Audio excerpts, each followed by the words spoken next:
So, Archbishop Emeritus Desmond Tutu has been called the moral conscience of our nation. From his stance on non-violence and global injustice to his views on human rights issues and assisted dying, he was way ahead of his time, according to many.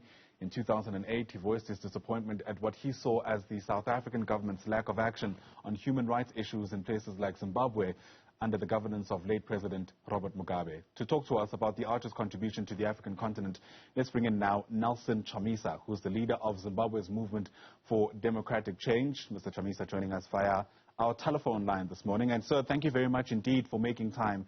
It's great to have you on the program on this Tuesday morning. So many people have come forward to already mention that Desmond Tutu was of the South African soil, but certainly wasn't a father only to South Africa. Communities across the African continent moved by his passing.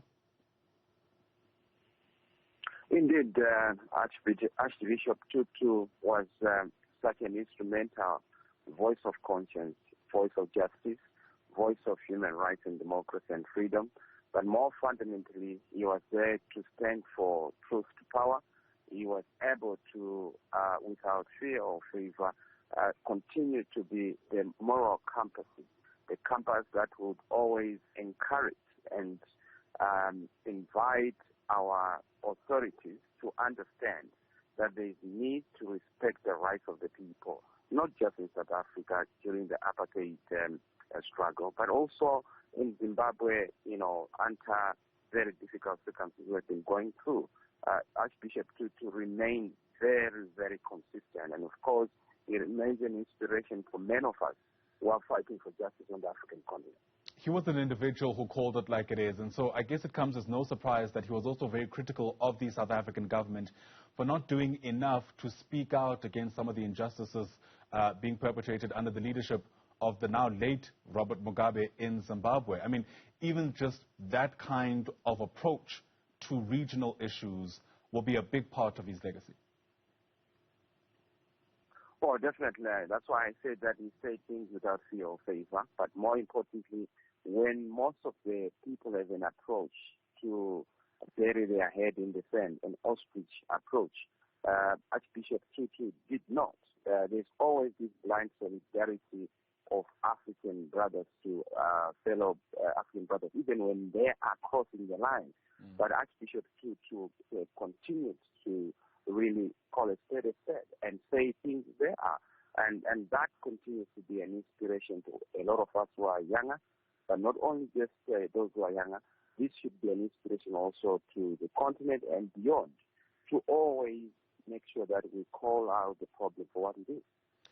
There will be real concern, perhaps ongoing conversations about what happens with the gap that he's left behind. I mean, over the past couple of days, we've gotten a sense from a lot of people that we speak of these great leaders in the past tense now. He was, in fact, among the last of the greats that we had around, not only for South Africa, but certainly for the continent as well. How does this region try to move forward in the face of still so many injustices perpetrated against so many communities? Well, I'm struggling to hear you. I can't hear you. Please come again. Essentially, I'm trying to gauge, Mr. Chamisa, how we will work to fill the gap that the likes of Tutu and his caliber have left behind in a context where there are still so many challenges on the continent. Well, yes, we do have some serious challenges, but we are not going to be short of the Tutus. We know that young people are going to emerge, but also the voice of conscience, particularly in the faith fraternity and also in the civil society. We will continue to have those who stand with the people. What we want is the solidarity of the African people. What we want is African solutions to African problems. And of course, this is only going to be a product of the solidarity that is across borders.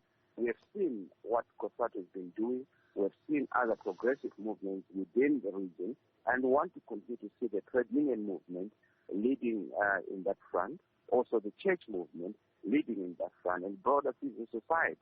We have a lot of other civil society and civic groups that are able to carry the torch and to start where Archbishop Tutu left. So yes, We are not going to run short of manpower. We don't have a manpower crisis. We don't run short of good men and women on the continent. We'll continue the struggle that Archbishop Tutu led.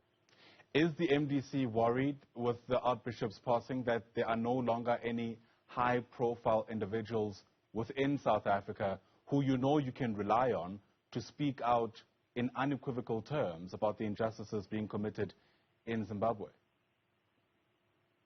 Well, we have people like Bishop Rain who continue to lead the way, and many others. So yes, we look forward to those voices, and we continue to look beyond even just South Africa and their region. We also look at the African continent, and with no doubt that we'll always continue to have those who are willing to stand up and be counted for justice, to stand up and be counted for democracy, stand up and be counted for freedom. That's how we defeated apartheid, and that's how we are going to defeat dictatorship and advance democracy in the context of our region. Yeah. The struggle, of course, for liberation in many respects in Zimbabwe, according to many, continues. As we speak this morning, what do you reckon ought to be the message specifically to Zimbabweans who are trying to place the significance of the death of someone like Archbishop Emeritus Desmond Tutu?